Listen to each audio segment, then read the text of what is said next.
name's Lance and welcome to Bundy Bear's Shed. Well look, today's Monday morning and I'm at work. Yeah, usually I have Mondays off and yeah, I have Saturday, Sunday, Monday as my weekend, and that's how I get my tractors done. And I usually often film Kangaroo Stew on Monday morning, or when I get time over the weekend anyway, but often it's Monday morning and then I edit it through the day and drop it out there. But yeah, this week I'm at work. Ebony, one of the office ladies, she went home early on Friday. She'd been a bit crook, and I saw on the Facebook feed last night she was still pretty poorly, so not expecting her in today really, and it's Ross's RDO. So yeah, I thought I'd whiz in. I do have some stuff to do. I'm upgrading the website with the Fergie stuff, and with us sponsoring the Fergie Tractor Club website. We were looking at doing a website just with Fergie info and that on, but now we've decided to help sponsor the Ferguson Tractor Club of Australia website. We're trying to put all the info across on there. So there's workshop manuals there. There's books we found anywhere around the world. If it's on PDF or we could scan it in, we're going to load it up there. So we're going that way instead. So today I miss out on my day off, but not to worry. I didn't know I was coming in here today, and it's just a funny thing that on last Friday I brought my camera in and I took it for a walk to show off my little wall I've been working on behind me here. And it's just pipe fittings, you know, in the steampunk sort of thing, and it's a kit. I bought a few kits off eBay, and even though they look like they're steel pipes, they're only alloy. But look, plenty strong enough, you couldn't break one if you tried. And yeah, so not too bad. But with the weekend that's just gone, the Saturday and the Sunday, on Saturday I cut all the timber for the carryall and got it drilled and painted and fitted to the carryall, and put some clear epoxy on it, and the epoxy sort of soaks in. So yesterday I took it out and put it in the sunshine, and just to help it cure better. But we've been having a few showers and that here last week, and I've had my bonnet and all the bonnet and the grill assembly and all that I had sanded down ready for paint, and was starting to rust on the edges a bit, and I just couldn't get to painting it. And so yesterday morning, beautiful sunny morning, crisp as anything, but they reckon the wind was coming up, so up the shed early I was finished sanding off, and I touched everything up and wiped her over with thinners and bloody done the whole job, and went and mixed up my paint and give her a good coat, and yep, that's okay. And bugger me dead, like the wind was starting to come up, and bugger me dead, like this bloody little whirlwind sort of thing come round the corner of the shed full of dust and leaves and shit and bloody... Anyway, I've got a non-slip bonnet. That's what gave me the shits. Yeah, on the bonnet and the top of it there you can... I went up the shed to have a look this morning even, and it's only 6 o'clock, but I whizzed up there at 5 to have a quick look and get the camera and all that since I was coming in here. And yeah, look, it hasn't settled out real well to me. Sometimes I've had a little bit of dust get in and it'll settle in, but not this. So it may polish out, but I think I've decided this morning that I might just get a bit of 1200 sandpaper, and I might just knock the top off everything and give it another coat. It's no big deal to do now, it's just a little bit of an inconvenience, and that's about the limit of it. I also got the tyres fitted to the rims yesterday morning. No, that was Saturday. Over the weekend sometime. And I got them fitted, and look, they're looking good. They're just sitting over the side now, laying around the shed there. And I went for a bit of a walk yesterday because I was planning on doing the stew yesterday afternoon, but yeah, Judy come home from downtown. She goes and has a cuppa with Adele, our daughter, every most Sundays anyway. And yeah, we watched Landline, and yeah, the followers we were talking to last week said about these new estates going up Moore Parkway and round, and we thought, oh, geez, let's go for a drive. So off we went. I had to whiz up and give me a ute to wash, and so off we went for a drive, and we ended up down the beach having fish and chips at the mouth of the Burnett River, just watching the yachts come in, and just had a bit of a relax, which I don't do often. I'm normally,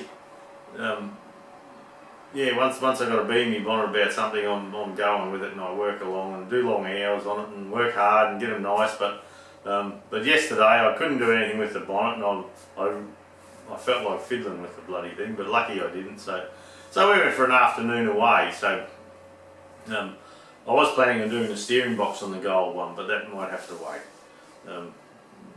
Yeah, I just had to have time out. I feel a bit of a cold coming on at the moment, so anyway, I'll come to work, I'll do what I can. I've got to the website on the Ferguson sections of our website.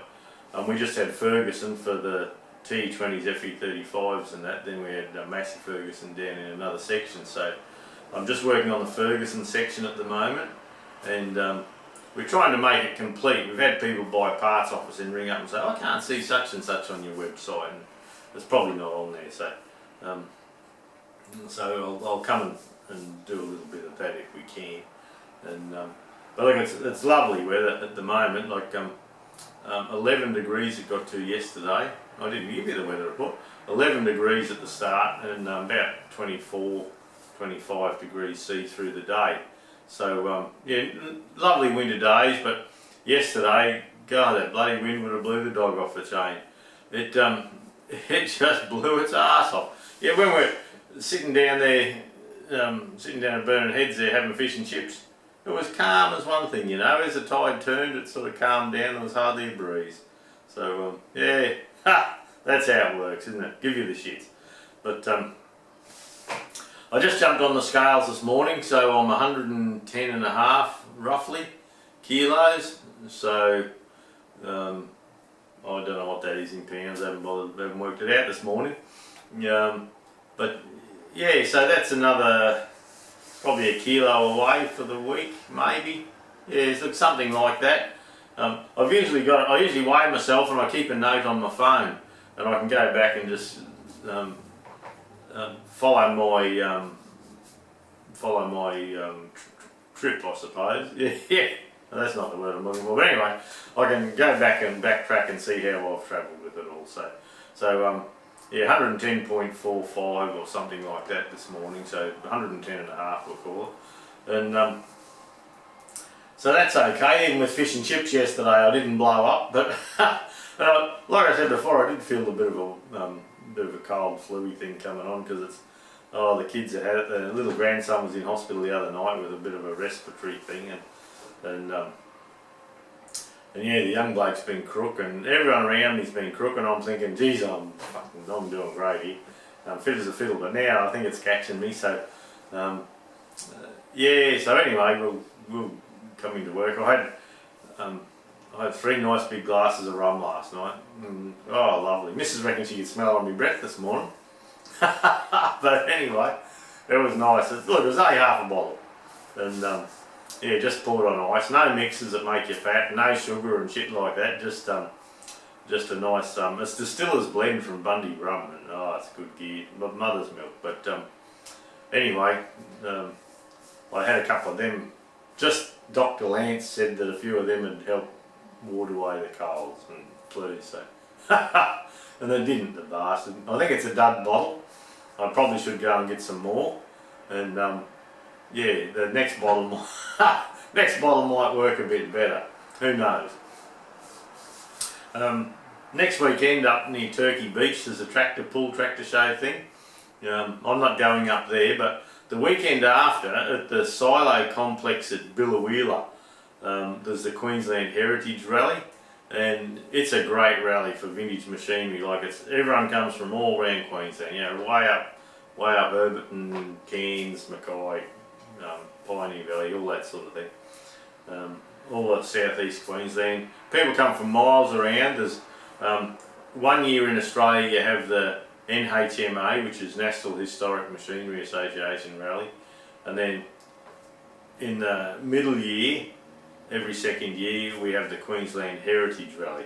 And this is a Queensland Heritage Rally, and we're going out there, Judy and myself. We're going to stay at a nephew's place at Banana, which is 30 k's away.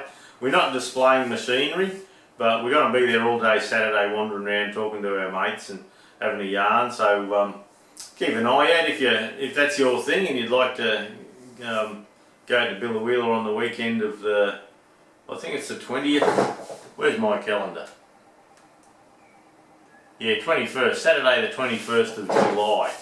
We'll be out there, and yeah, all my mates are getting their tractors ready, tidied up, and look, I could take the John Deere out and show it, but we thought, with all the goings on here and all the work we've been doing lately, Judy and myself, with the renos and the renos at home, it would just be nice to have a weekend away and a social occasion. Yeah, we'll have a chat to our friends, and well, we know shitloads of people. We've been doing it for 20 years or more, going to vintage machinery shows, so we're really looking forward to catching up to everyone.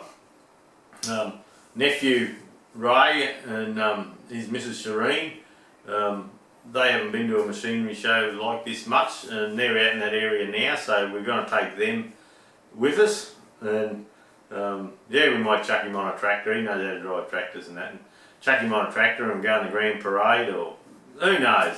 There's blokes there that take 3, 4, 5, 6 tractors and they've only got one bump. So they do look for people, competent people to hop on their gear and drive it around, just in the Grand Parade, just so it can be all out there. So I'll probably do that, drive a mate's tractor or help out somewhere like that just for the fun of it. But look, that's it. Pretty light on content this week, but I'm just lucky. Last Friday I did film all this for you and give you a bit of a close-up look of it. And yesterday I took the camera for a bit of a walk, and yeah, just showed you what I'd been up to. But as for the base of the gold tractor, the main chassis, I haven't done anything to that this weekend. It was just the wheels fell off. Yeah, so I couldn't do much. But anyway, that's how it goes. Yeah, there's a bit of stuff I've tagged onto the end here, but have a good week, everyone, and we'll catch you next week, eh? Well, here we are at work. This is the girls' admin office.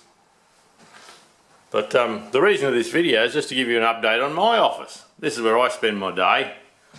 I've got the TV up there for I usually watch a couple of morning shows or something like that.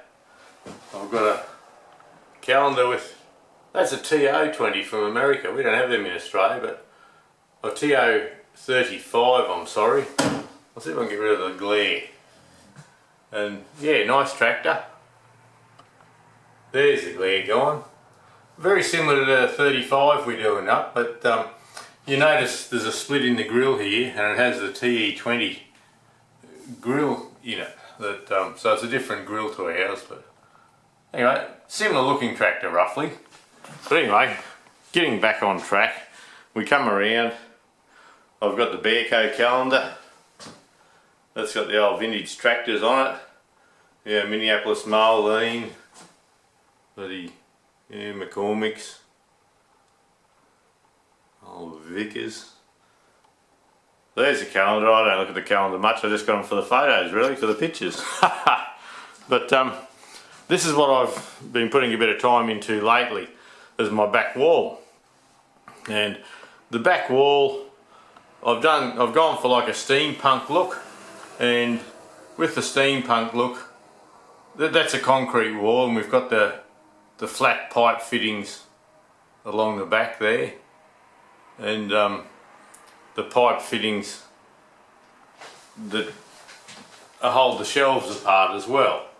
So what that gives us an option to just have I think that's a 9-inch board, and we drill a hole in it and yeah, poke the pipe through, and when you have a fitting top and bottom like that, that locks the shelf in, and yeah, there's not much movement there at all. So anyway, we'll zoom back out again. Up the top we've got like a Ford 5000.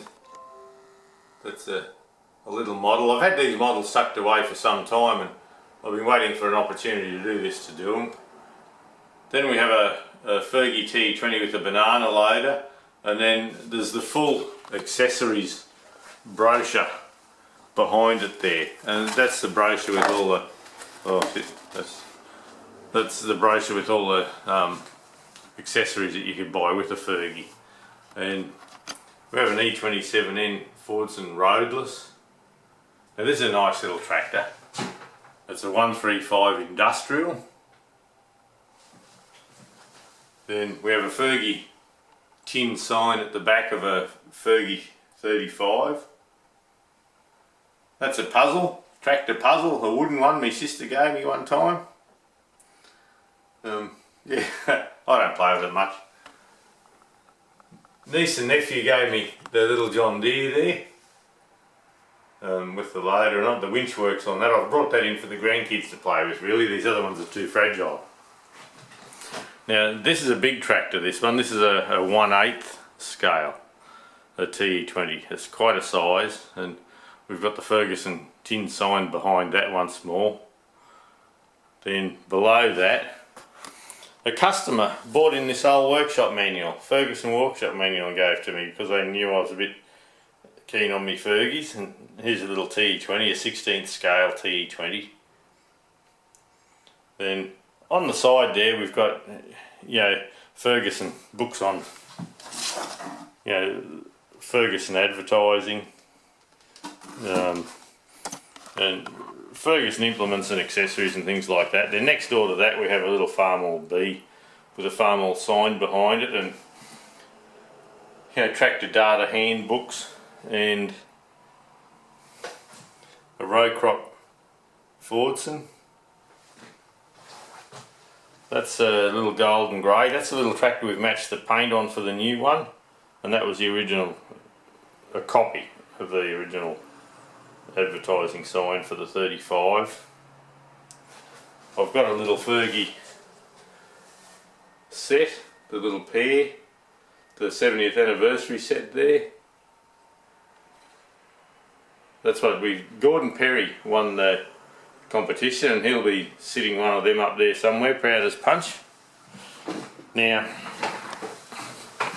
I'll sit down here. I've got an old machinery's handbook. I've got the new ones at home where I use them more, and old McPherson's catalogues and things. Now, this item here, back in Australia when we used to do service schools, and we went and did service schools on the tractors in 1998, and they got some of these specially made for us to copy the old John Deere service vehicles, and this one's number 348. So there was only ever 500 of them made, and you had to be a John Deere service technician to get one. And so yeah, I was down there learning stuff and got one. Down below I've kept old Vape-matic books. We're not Vape-matic agents, as they changed the way they did business in Australia, but they're very handy books. Then I've got the Steiner catalogues back to 2003, then little tractor data books and things like that. Then the Sparex books for when we need to look at a book. Some more interesting stuff is when they started doing the satellite stuff for John Deere. I was with John Deere for a lot of years. Yeah, we have a John Deere. I'll see if I can. Yeah, it's a limited edition belt buckle they gave us at a service school, and also John Deere key rings. They used to get stuff made for 6,000 and 7,000 series schools. Training for Success, number 32. Then over here, in 1997, they had a big John Deere Parts Expo in Brisbane in Australia. So they did a special run of belt buckles, and they did a run of 500 of them, and if I can get that to focus, it'll be nice. Anyway, it says Partners in Prosperity, Brisbane Convention Centre, August 1997, John Deere Limited. That's a Story Bridge in Brisbane, and that's number 250 of 250. So they're little keepsakes from over my working career that I like to have about the place. And just a couple of Sparex James gave me the other day. So there you go, that's where I spend my day. It's a comfy spot to be. The wall's looking good. Made out of pipe and all that. It sort of suits the business, I feel. It suits the type of work that we do. And yeah, Lance's toy pen. My little play pen. Yeah, I'm supposed to work in here, but sometimes I do get a tractor down and have a good look at it and have a look at bits and pieces. There you go, I just thought I'd update you on that. I hadn't updated you for a while. The rest of the shop here is pretty well the same. There's not a lot of change happened. We didn't need to, it's fine. So it's just my little place. I wanted to make it my own. Well, have a look here. That's another bead blast cabinet, a bit of garnet sand. We just dumped all that out of the ute, and I just opened up the packaging just to make sure everything was there. Here, old Kelly dog, coming for a stroll. No, you're not doing much. But yeah, I just spread it out, make sure everything was there, nothing was damaged. I'll perhaps get that together later when I can't work on my gold tractor anymore. It's a priority. But yeah, there's the other blast cabinet, but I've got to work out where I'm going to put it all now. But anyway, we'll worry about that later. It looks not a bad size. It was only I think it was $309 or $319 with a bag of garnet or glass beads, one or the other. But we're going to put glass beads in this one for doing my carbies and the small stuff, because I'm finding the glass beads aren't in the big cabinet over there. The glass beads aren't well, they're wearing out too quick. Yeah, it's $45 for a 25 kilo bag of glass beads, and it's only $20 for a 25 kilo bag of garnet. So we're going to turn the big one into one to get the paint off old tractor parts and things like that. Then this little one here, this will be fine for doing carburetors and yeah, look, all the soft alloy stuff, fuel taps, carbies. Yeah, just the little knickknacks. Well, here's the tyres fitted onto the rims now. The other one laying over here out of the way. I've got them in the shed where they don't get any overspray or paint or anything like that on them. But yeah, tyres all fitted. So coming back around with a boat, they'll look okay. The wheels got painted a week ago, so the paint's cured pretty well. And yeah, we'll just sit them out of the way until we're ready for them. Well, I got going early this morning on the painting before the breeze, because it was a beautiful morning and I thought, oh, the wind might come up. Well, the wind came up all right, and you can see a little bug in the paint there. And yeah, just as I got it done, I thought, oh, I've got away with that. Well, a big whirly wind sort of thing come around the corner, and yeah, big heap of dust in it. But anyway, I don't know how well you can see that on the monitor out here in the sunlight, but look, I think it'll be okay. There was a heap of it up in through here. You can actually feel it in there. But I suppose that's what you have to have when you've got to paint outside. We haven't got room inside for it. But anyway, look, we'll let it cure, let it harden right up, and even if I've got to give it a bit of a polish back, it won't be too bad. The mud guards are just out here in the sun I'll try and stay out of the shadow, out of the picture. And I did the mudguards last weekend, but I thought I'd just take the opportunity to put them out in the sun and let them cycle, as in get hot and cold, hot and cold. So I still have some more grey to do yet, but I thought I'd get done what I possibly could. And then over here, this is a carryall finished. I've spent most of my weekend so far playing with this carryall, and we've got the Tasmanian oak on. We had it painted a few weeks ago, the main frame. There's my phone binging away. And that's Tasmanian oak with an epoxy finish on it. And we've popped in some stainless steel bolts and things like that just to make it look good. Not bad for a wood butcher. Even in the back here I've cut it all in nice and neatly, and yeah, look, that'll be fine. And that's just something else to go on the back of the gold tractor when we get it finished, so we can do a few road runs and we can carry a toolbox and a few other bits and pieces.